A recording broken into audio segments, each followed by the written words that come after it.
Buenas noches. El tema será el pasado reciente.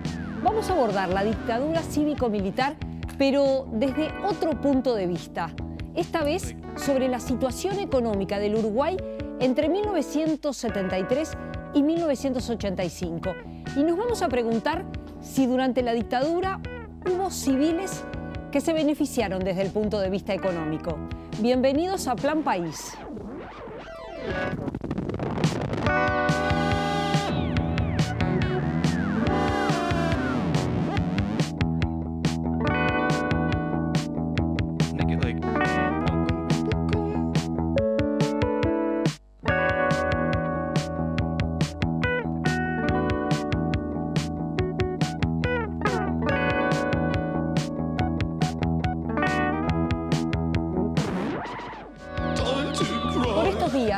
Se reeditó un libro que se llama Los negocios del terrorismo de Estado, los cómplices económicos de la dictadura uruguaya. Eugenia, sobre ese libro estuvimos trabajando. Sí, efectivamente. La dictadura fue un negocio para muchas personas, para militares y también para civiles que se beneficiaron de eso. Algunos de las políticas económicas, otros directamente delinquieron. En Uruguay no se avanzó nunca en juzgar estos delitos. En Uruguay se avanzó poco en juzgar los delitos de derechos humanos, se avanzó menos en los delitos económicos. No porque no hubiesen pruebas. De hecho, el senador Carlos Julio Pereira o el senador Germán Araujo en su momento presentaron muchas pruebas en el Senado, pero eso quedó en el olvido. También hubo investigaciones periodísticas o investigaciones dentro de los ministerios donde se habían cometido. Los autores de este libro presentan una tesis. Primero, que no era prioridad, la prioridad eran los derechos humanos. La otra es que si bien los militares desaparecieron de las esferas de gobierno cuando volvió la democracia, eso no pasó con los civiles, que siguieron muy presentes durante los gobiernos posteriores a la dictadura. Sí, efectivamente, esta noche entonces algunos de esos autores de este libro de investigación van a estar aquí con nosotros.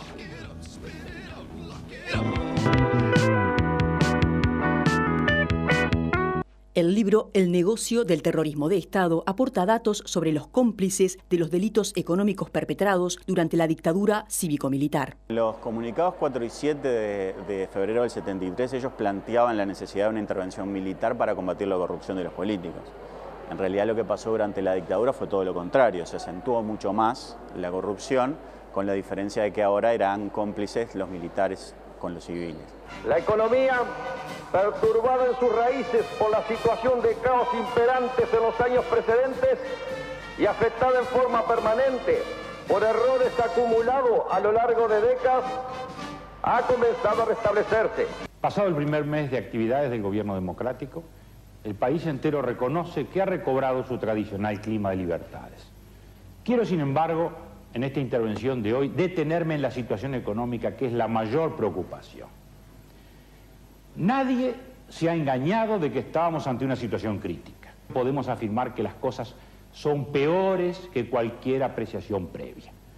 Y que lo mejor, entonces, es conocer la verdad de frente para actuar en consecuencia. Durante la dictadura, muchas empresas y empresarios brindaron su apoyo al gobierno, a cambio de lo cual recibieron grandes beneficios económicos. Aquí lo que hubo fue una decisión por parte de los cómplices civiles de la dictadura de saquear al Estado mediante una serie de mecanismos muy bien estudiados. El primero, o por mencionar alguno, el tema de la venta de carteras, o mejor dicho, la compra de carteras incobrables por parte del Banco Central, que implicaba que bancos que fueron fundidos por sus directivos, después vendían esas carteras al Banco Central, sabiendo que el Estado tenía que hacerse cargo de esas deudas que iban a ser incobrables.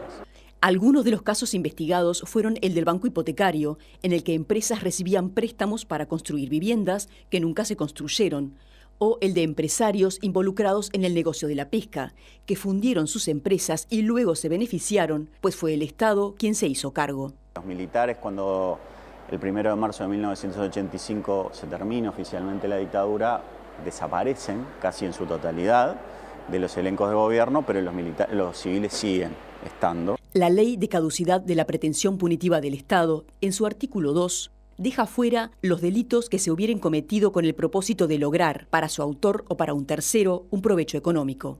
A pesar de la claridad del texto, los delitos económicos de la dictadura permanecen hasta hoy totalmente impunes. Los primeros 20 años de recuperación democrática, en todos los equipos económicos de todos los gobiernos hubo personas que participaron de una manera o de otra y que incluso fueron denunciadas en el Parlamento como protagonistas de ilícitos económicos. A pesar de que muchos de estos casos fueron confirmados por investigaciones parlamentarias o administrativas en distintos organismos del Estado, nunca se pudo castigar a los culpables ni recuperar parte del dinero apropiado ilegalmente. El Estado uruguayo tiene la voluntad y la posibilidad de volver a investigar esos temas.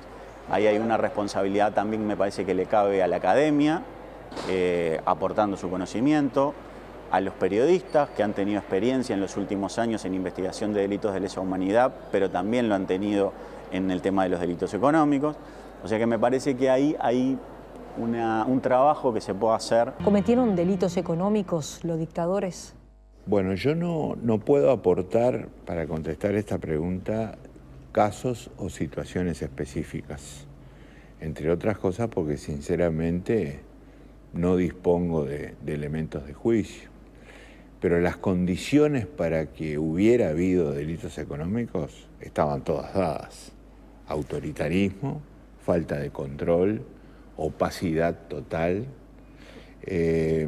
bloqueo a todo tipo de información relevante, impunidad, la justicia no existía. Claro que los intermediarios en la tablita, los que manejaban las cosas, los señores generales, terminaron siendo hombres de fortuna.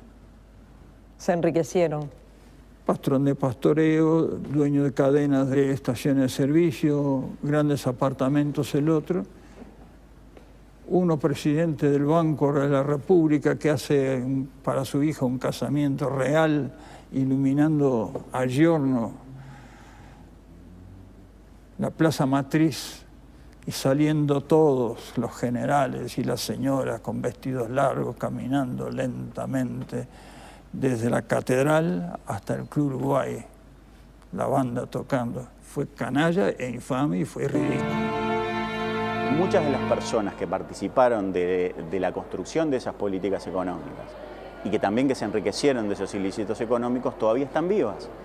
Y en algunos casos quieren volver a tener influencia política en el país. Entonces me parece interesante que en este contexto electoral se replantee la discusión, se reinicien las investigaciones y se pueda conocer al menos quiénes fueron las personas que se enriquecieron con el negocio del terrorismo de Estado.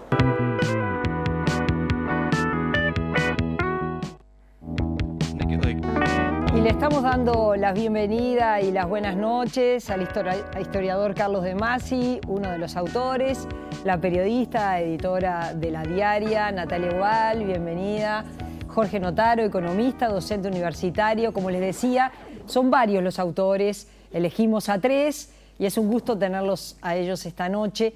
Decíamos, hay como, de pronto empezamos con Notaro, hay como 2 aspectos que son diferentes. Por un lado es la situación económica del país, cuál fue el modelo económico durante la dictadura, y por otro lado los negocios y aquellos que durante la dictadura cívico-militar se beneficiaron. Jorge, ¿es así?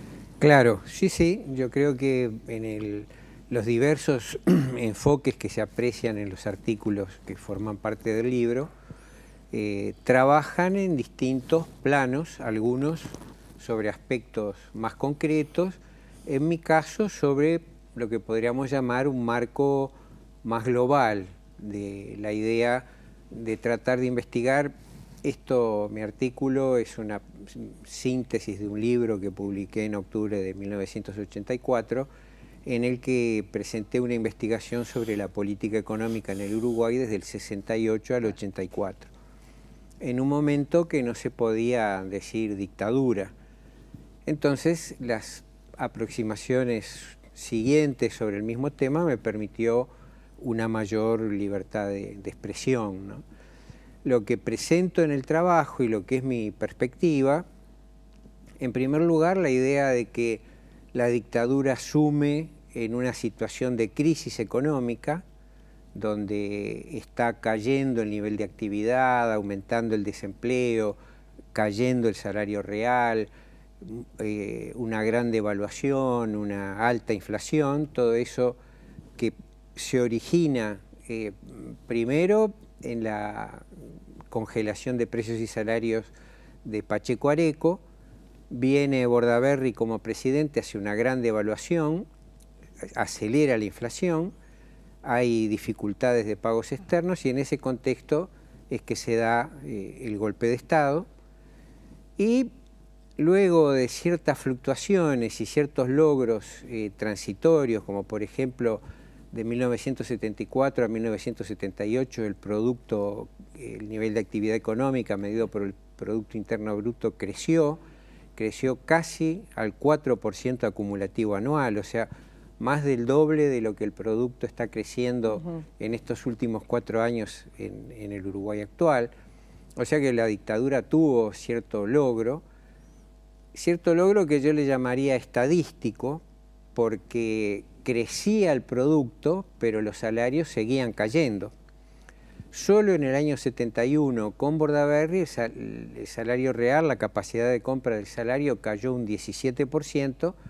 Durante el transcurso de la dictadura siguió cayendo y finalmente, cuando se rompe la tablita y hay una nueva devaluación, hay otra aguda caída en el 82. Del salario real, claro, 82, que se traslada, octubre del 82, entonces los impactos más grandes de inflación y caída del salario real se perciben en el 83. ¿No?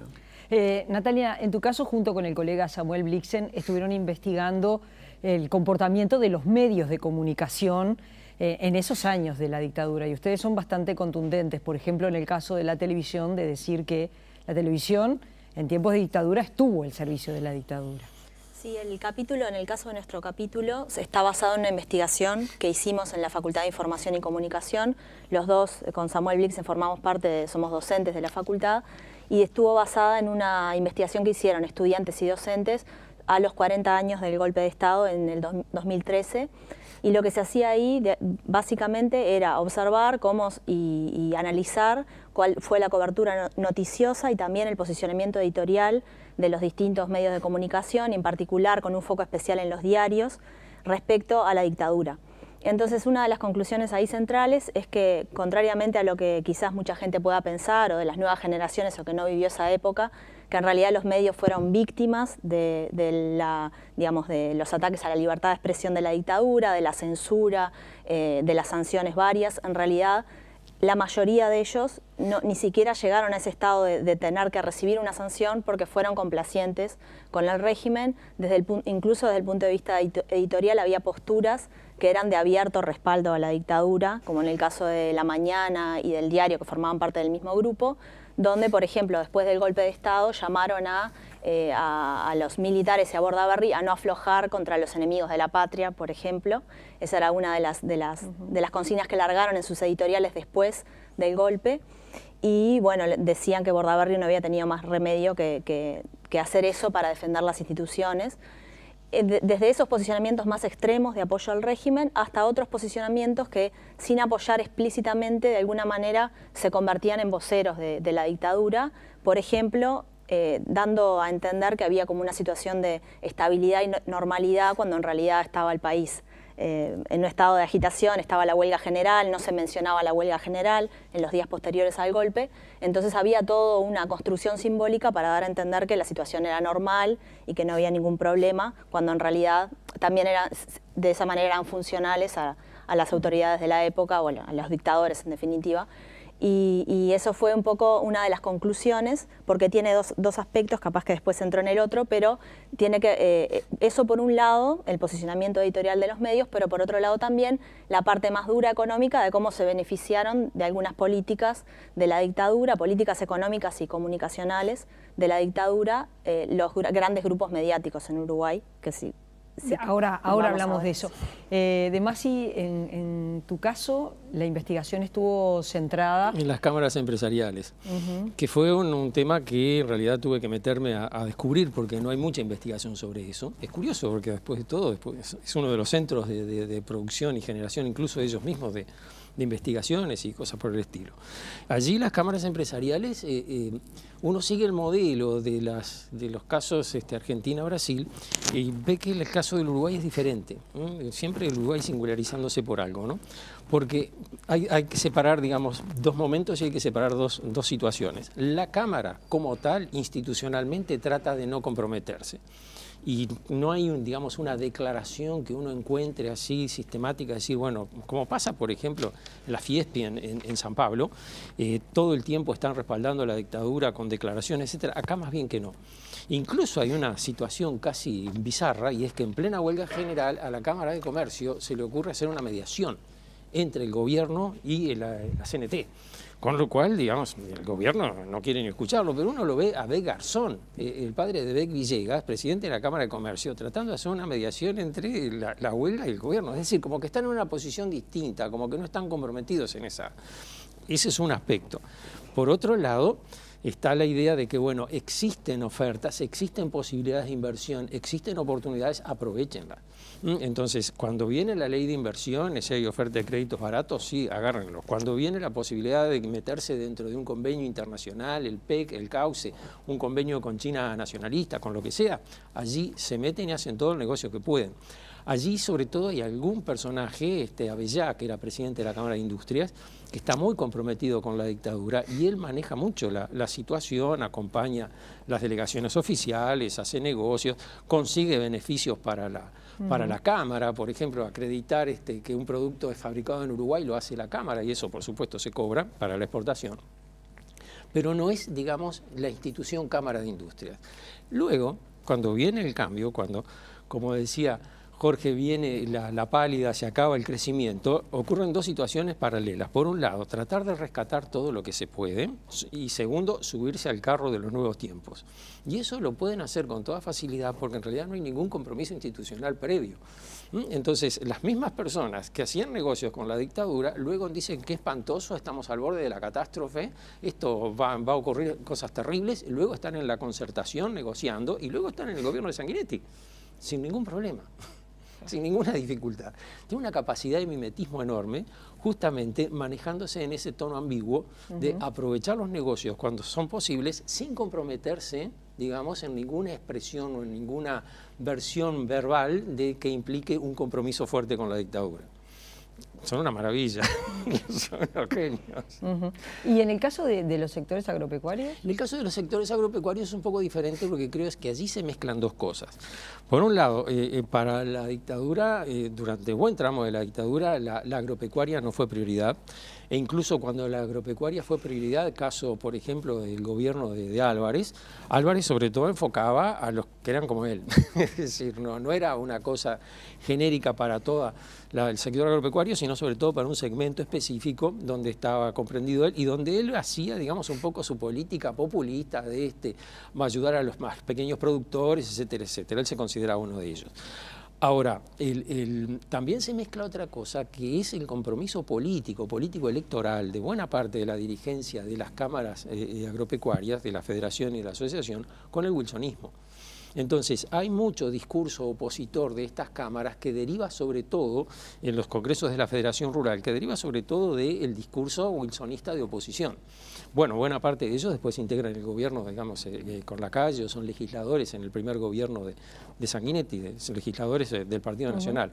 Entonces, allí hay un conflicto, digamos, hay una etapa en la cual coinciden, digamos, la oposición con el maltrato, para decirlo de alguna manera, pero hay otro momento en el cual hubo una especie como de alucinación. Pareció que el gobierno estaba dispuesto allí por el año 79 a permitir que el agro se desarrollara libremente, exportación de ganado en pie, eliminación de retenciones, toda una serie de ventajas. Bueno, y allí, digamos, la perspectiva de mejorar los negocios eliminó un poco su rechazo a la dictadura y ahí hay un momento en el cual, digamos, se sienten los aplausos. Pero es un momento. Después ya el asunto no funcionó más. Y además hay un problema que lo menciono simplemente, pero después podemos conversar sobre eso, y es que estas cámaras empresariales funcionan mucho en base a lobby, haciendo lobby con los que toman las decisiones. Conversar con el ministro de Industria, conversar con el ministro de Economía, en una reunión informal, entonces eso les da posibilidades para, bueno, sensibilizar sobre determinados problemas, preparar determinadas decisiones, hacer contactos con... Bueno, pero aparentemente, según lo que se dice en la época, Beck Villegas era inaccesible. A Beck Villegas no lo podían alcanzar. Y Beck Villegas justamente era el que hacía esa política que lo estaba maltratando. Entonces, allí también hay un foco de tensión con la dictadura que ellos lo expresan muchas veces. Si uno mira a la larga, digamos, el campo no ganó con la dictadura, porque en realidad buena parte de la crisis de la economía se apoya allí. Pero, digamos, tampoco hubo un momento en el cual uno podría decir, bueno, desde el campo salió el impulso para terminar con la dictadura, tampoco. Es decir, hubo simplemente una cosa de decir, bueno, los negocios no son tan buenos, esperemos a ver qué pasa. Vamos a hacer una pausa y enseguida regresamos y seguimos conversando.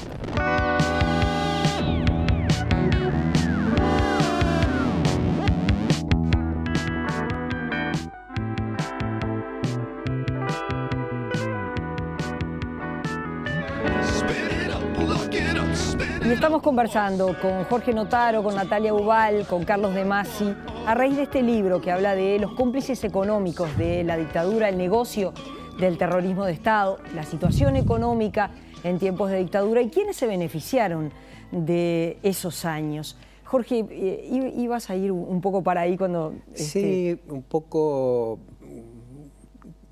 comentando sobre lo que comentaba Carlos.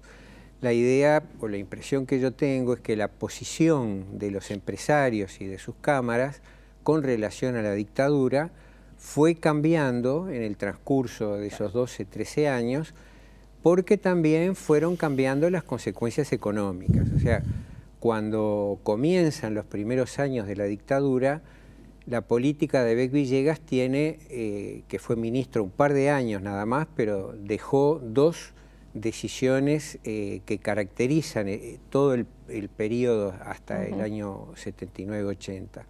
Una es liberar el mercado de capitales y el mercado cambiario. O sea que cualquier persona podía comprar o vender cualquier cantidad de dólares por cualquier motivo, sin dar explicaciones, traer al país o llevarse del país. Entonces, esa idea de acceder al dólar, que era una forma de ahorro de los que tenían grandes fortunas, fue una gran descompresión y generó una gran ilusión, porque eso venía además adornado con un argumento económico, que era decir, bueno, y esto significa que va a haber crédito abundante y barato, porque si un banco local no les quiere dar un crédito, van y le piden a un banco del exterior. Eso no ocurrió, pero lo que sí ocurrió es que los bancos establecidos en el país recibieron una gran magnitud de depósitos de no residentes y con eso financiaron abundantes créditos a todas las actividades empresariales, industriales, agropecuarias o comerciales, de importación, de exportación, de comercio minorista. Ahora, ¿qué pasó? Y una segunda característica de Beck Villegas, de su política, es que se tomó como prioridad promover las exportaciones no tradicionales. Básicamente la industria y la agricultura, algunas ramas. Entonces, ¿cómo se hizo? Se hizo con subsidios que se llamaban reintegro, o sea, devolución de impuestos, pero de impuestos, la devolución en realidad era mucho mayor a los impuestos que hubieran pagado esos productos, o sea que era un subsidio, crédito con tasas de interés reales negativas, o sea, tasas muy bajas, menores que la inflación, o sea que ese crédito se pagaba solo, los acuerdos comerciales que mencionaba Carlos, el PEC, el CAUCE, esos acuerdos entre la dictadura uruguaya y argentina, uruguaya y brasileña, que aseguraba un mercado a determinados productos. Entonces eso generó una respuesta en aumento de la producción industrial muy importante. Pero después se va Beck Villegas, un poco la manija la toma José Gil Díaz desde el Banco Central y viene el experimento de la tablita. Es decir, ¿en qué consistía la tablita? En que el gobierno anunciaba la cotización del dólar en los próximos 12 meses. Y eso era con el objetivo de decir, bueno, esto le da una gran seguridad al inversor que quiera vender sus dólares, que sabe a cuánto los va a poder volver a comprar si se quiere ir. El problema es que los precios internos no se alinearon y entonces ese endeudamiento ahogó a los empresarios y es ahí donde empiezan a darse vuelta y donde surge la CONAPRO. O sea, ya las gremiales... El fracaso económico de la dictadura llevó a esa fractura, a ese distanciamiento. Decíamos, pero sí. las gremiales agropecuarias aparecieron en una cadena nacional respaldando a Gregorio Álvarez, cuando Gregorio Álvarez desde la presidencia liberaliza los precios, decreta que se autoriza la exportación de ganado en pie, o sea, pone en marcha una política que era la que siempre habían aspirado los movimientos del campo, ¿no? Natalia, decíamos, bueno, el rol allí de aquellos que se beneficiaron en definitiva en tiempos de dictadura, ¿no? Así como todo el tiempo hablamos, ¿no?, de los derechos humanos, de aquellos que fueron perjudicados, pero también poco se sabe en el Uruguay de que hubo mucha gente que se benefició.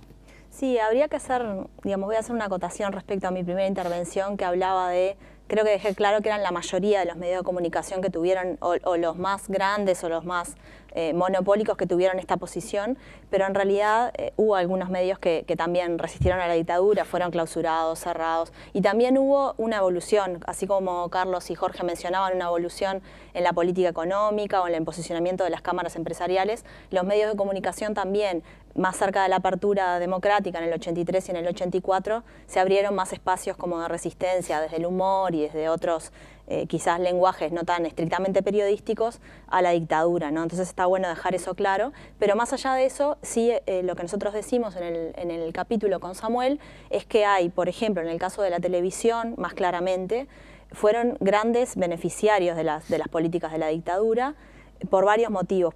Por un lado, por el reparto de frecuencias que hubo, ¿no? Se repartieron frecuencias de televisión abierta en el interior, sobre todo, que lo que hicieron fue reforzar el poder que estos grupos oligopólicos ya tenían. Hablo de los tres grandes grupos de televisión, ¿no? de los digamos, 3 canales privados abiertos que existen hasta hoy, digamos, y ese poder se reforzó otorgándoles más frecuencias en el interior y además se abrió las frecuencias de las FM en el 84, en julio del 84, se repartieron 37 frecuencias y en muchos casos fueron o a grupos ya presentes, grupos mediáticos, y en otros casos a civiles que colaboraron con la dictadura. Y en ese caso, entonces, muchos civiles, algunos empresarios mediáticos se beneficiaron también de ese reparto de frecuencias. Eso por un lado. Y por otro lado también hubo préstamos de la dictadura. Mencionaba Carlos la ley de promoción industrial y fueron beneficiarios los medios de comunicación, por ejemplo, el caso del País o del Día, que fueron beneficiarios de préstamos al amparo de esa ley. Fueron entre las 25 empresas declaradas de interés nacional en una primera etapa, estaban el País y el Día, con créditos de 6, 5 millones de dólares. Y eso, digamos, esos préstamos luego, con todo el proceso de la tablita y más adelante, cuando el Banco Central se hace cargo de las carteras incobrables de las empresas, se hace cargo de las carteras incobrables que estaban en poder de los bancos privados. El Banco Central toma esas carteras y nunca quedó muy claro de qué manera se pagaron, si es que se pagaron esas deudas, ¿no? Como que hay un vacío ahí de información, eso es lo que decimos en el capítulo. El gobierno no informó si esas deudas fueron pagas o no, tampoco lo hicieron los medios o las empresas, y bueno, no sabemos muy bien qué derrotero tuvo esa deuda que contrajeron algunos medios de comunicación en dictadura. Carlos, empezabas diciendo, bueno, tuve que buscar información porque realmente no la había. Hay sobre este tema vacío. Obviamente el tema derechos humanos eclipsa, ¿verdad? Sí, Totalmente. sí, merecidamente. Es decir, merecidamente, pero de todo esto hay poca información. Claro, pero mira qué interesante, por ejemplo, cuando los militares, Medina, está hablando en la puerta del Club Naval, y le preguntan si va a permitir que los militares vayan a declarar ante la justicia civil, la respuesta de Medina fue sí. Es rarísimo, ¿no? Dijo sí, sí señor. Después rebobinó un poquito en la misma entrevista y dijo, quiero aclarar eso. Y dice, yo creo que van a ir a la justicia civil aquellos que aprovecharon las circunstancias para su beneficio propio, etcétera, etcétera. Los que cumplieron órdenes, esos no. Es decir, ya el mismo Medina tiene claro que hay un grupo de militares que ha metido la mano y se ha beneficiado personalmente. Y él piensa que eso está bien que lo juzgue la justicia civil. Es interesante, ¿no? Porque hace una diferencia bastante extraña, que después creo se le hicieron notar cuando la ley de caducidad, es decir, no, si le perdonás a los asesinos, no vas a andar persiguiendo a los chorros. Es mucho más, claro, es mucho más grave asesinar que robar. Si perdonás lo más, no andes persiguiendo lo menor. Y eso después fue quedando un poco diluido, pero sobre todo quedó diluido en los gobiernos democráticos. Es interesante ver que los militares, y la cúpula militar, no solo Medina, también otros lo habían dicho antes, reconocen que hay militares que se han beneficiado de manera deliberada y delictuosa, digamos, y que esos deben ser castigados. Y están dispuestos a permitir que la justicia los castigue.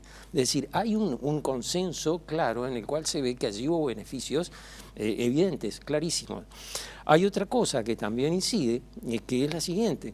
Cuando la dictadura empieza, y ahí hay un investigador norteamericano, Weinstein, que viene acá al Uruguay y hace una investigación muy interesante, bueno, averigua cómo es la situación, él está por el año 76, viene por acá, y un momento precioso además para hacer una investigación. Y dice que en realidad los principales apoyos de la dictadura entre los empresarios son los industriales. Porque, dice, los industriales eran los que veían más de cerca el peligro comunista, los que más temían el peligro comunista. Los industriales identificaban sindicato con comunismo. Vino los militares, nos eliminaron los sindicatos, se acabó el problema del comunismo. Vivan los militares. Y entonces eran los que tenían el apoyo mayor. Ahora, viendo esa pista, que lo había hablado Weinstein con los propios industriales acá en Montevideo en el año 76, empiezo a buscar publicaciones de la Cámara de Industria, no aparece por ningún lado eso. Eso no te lo imprimen, eso te lo dicen, pero no aparece impreso, declarado oficialmente en ningún lado. Entonces, esa dificultad, ese manejo extraño que hay, que por un lado sabéis que hubo gente que se benefició y que los mismos militares consideran que debe ser castigado, y por otro lado sabéis que hacen consideraciones y evaluaciones que después no aparecen en ninguno de los documentos que vos podés consultar. Y eso es una de las cosas que complica más la investigación. Es decir, porque no lográs encontrar algo que coincida entre la práctica específica de los grupos y lo que ellos mismos declaran oficialmente que están haciendo. Entonces, allí se planteó todo un tema que en definitiva yo creo que lo más que pude hacer fue un poco plantear en líneas generales el tema y dejar abierta la posibilidad de decir, bueno, acá hay mucho que trabajo para explorar, porque acá hubo industriales concretos que se beneficiaron específicamente y que luego jamás ni renunciaron a esos beneficios, ni después dijeron, no, la dictadura estuvo bien porque permitió tal cosa o tal otra. Es decir, abandonaron su apoyo a la dictadura, la olvidaron, la dejaron en el pasado, siempre fueron demócratas, pero todo lo que acumularon durante la dictadura no se toca. Eso ya quedó incorporado al patrimonio y no hay motivo para renunciar a eso. La Cámara de Industria nunca renunció, por ejemplo, al derecho de certificar el certificado de origen que hace para las exportaciones, que le deja mucho dinero. Eso empezó en la época de la dictadura. No se entiende por qué la Cámara de Industria tiene que hacer un certificado de origen, después de todo está hablando de su misma producción. Pero, sin embargo, lo sigue haciendo, nunca lo renunció. El presidente de la Cámara de Industrias está, digamos, acompaña al gobierno en la época de la dictadura, luego será designado embajador en Londres, después será designado embajador en España, en la época de Gregorio Álvarez, y sin embargo, el otro presidente de la Cámara de Industrias es ministro en el gobierno de Sanguinetti. La Cámara de Industrias, digamos, nunca se comprometió ni con uno ni con otro. Siempre fue un gremio empresarial, nada más. Les agradezco a los tres haber venido esta noche. En el cierre vamos a estar conversando con Gerardo Caetano. Les decíamos, este libro fue reeditado, su primera edición es de octubre de 2016, lo estamos viendo en pantalla. El negocio del terrorismo de Estado, los cómplices económicos de la dictadura uruguaya. Esto es parte de un proyecto que también involucra, lo mismo se investigó en Argentina, en Chile, en Brasil. Bueno, tuvimos esta noche 3 de los autores. Es un libro que vale la pena, está en las librerías. Gracias a los 3 por haber estado. Gracias por esta invitación. Además, hablar de ese libro es casi una anomalía, es rarísimo, porque no se encuentra en las vidrieras, no se lo ve, en realidad las librerías... Porque estaba agotado. Sí, ahora hay... debe haber sido eso. Me gusta esa explicación. Claro, porque sí, fue un derrotero como un poco errático, se puede decir, porque se edita en el 2016, se vuelve a reeditar ahora. Y uno mira en el 2016, no hay mucha información de la publicación de este libro. Pero hay bastante trabajo. No me lo digas. Bueno, así que ahora lo van a tener que ir a buscar a las librerías y esperemos que se encuentren. Muchas gracias. Gracias a los 3 por haber estado. Hacemos una pausa, volvemos enseguida. Ya se viene para el cierre Gerardo Caetano.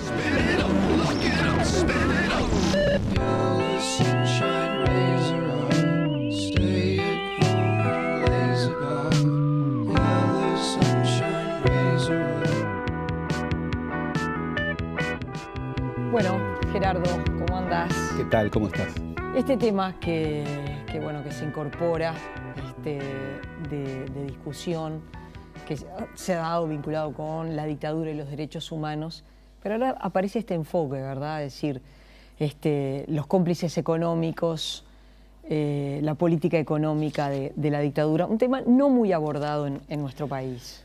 Muy poco abordado y además no es un tema del pasado. Esa idea de que lo que ocurrió durante la dictadura es del pasado, es de otra generación, de otra sociedad. No, hay muchos asuntos que de alguna manera focalizan las redes de la dictadura, pero también focalizan un tema que persiste, que son las redes de la impunidad. Primer asunto que me gustaría trabajar. En junio del año 74, cuando asume el Ministerio de Economía Alejandro Beck Villegas, más allá de que estuvo 2 años y después va a estar en los últimos 2 años, marca el rumbo. Es más, se han conmemorado muchas veces y de manera reciente, el momento en el que Beck Villegas plantea la liberalización del mercado de capitales y del mercado cambiario, como señalaba Jorge Notaro. Pero de manera muy precisa, para definir el nuevo proyecto económico, Beck Villegas le contestó a Valle y Ordóñez y definió un rumbo. ¿Qué había dicho Valle y Ordóñez que de alguna manera está consustanciado con su proyecto reformista? Yo quiero un país modelo en el que los pobres sean menos pobres y los ricos menos ricos. ¿Y cómo sintetizó el proyecto económico que traía y que se iba a implementar durante la dictadura? Para que los pobres sean menos pobres, los ricos tienen que ser más ricos. Claro, le contestó a Valle y Ordóñez. Le contestaba a Valle y Ordóñez. Y él venía del Partido Colorado y de la lista 15. Qué tupé. Sabía de lo que hablaba. Qué tupé. Bueno, pero no lo hizo solo. Hubo redes múltiples que se aprovecharon mucho y muy profundamente. La política económica de la dictadura terminó en un gran fracaso. El ajuste recesivo que el Uruguay sufrió entre el 83 y el 84 después de la quiebra de la tablita fue una implosión que tal vez el Uruguay moderno no ha vivido. Fue mucho más dramático, aunque cueste creerlo, que la crisis del 2002. La primera medición de pobreza en tiempos democráticos, 1986, planteó que la pobreza en el Uruguay llegaba al 46%. 46% de la población estaba por debajo de la línea de pobreza. Obviamente que allí hubo pobres muy pobres, hubo indigentes muy indigentes, se quebraron ciertas redes sociales, pero hubo gente que ganó mucho dinero. En el paro cívico del 27 de junio de 1984, el único sector que no apoyó el paro cívico, todas las cámaras empresariales, después de haber aplaudido el cambio del año 78 que planteó el proyecto Plaza Financiera, bueno, estaban viviendo la eclosión del régimen en términos económicos. Sin embargo, hubo un sector que de manera coherente no apoyó el paro cívico. ¿Por qué? Porque era un sector que ganó durante toda la dictadura, que fue el sector financiero. Fue la Unión de Bancos del Uruguay. Entonces, hay que advertir que el fracaso económico de la dictadura generó muchísima pobreza, muchísima indigencia, pero generó gente que se enriqueció mucho.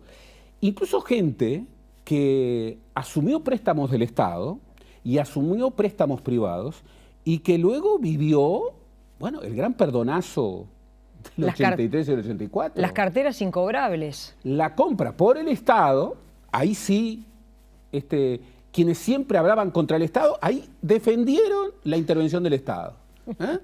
Defendieron la intervención del Estado. ¿Para qué? Para que asumiera la compra de carteras de préstamos incobrables.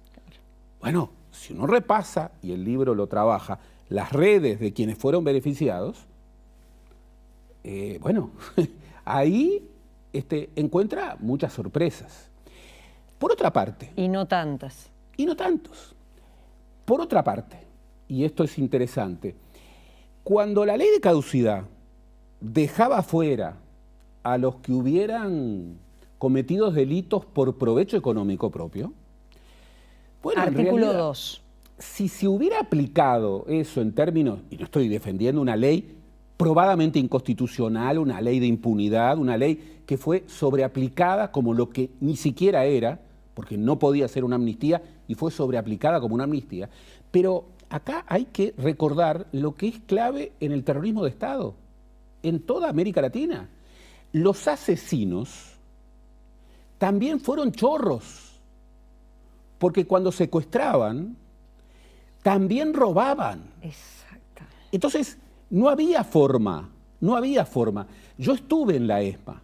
En la ESMA, los perpetradores del terrorismo de Estado en la Argentina tenían... Se llevaban a las víctimas y se llevaban todo. Todo, y lo tenían allí. Crearon una inmobiliaria, porque le robaban hasta los títulos de propiedad.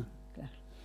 Entonces, por supuesto que esta trama, estas redes, nos ayudan a entender asuntos que tienen que ver con ese periodo tan oscuro de la dictadura, pero también nos ayudan a entender ciertos debates y ciertas redes de impunidad en términos muy generales que subsisten.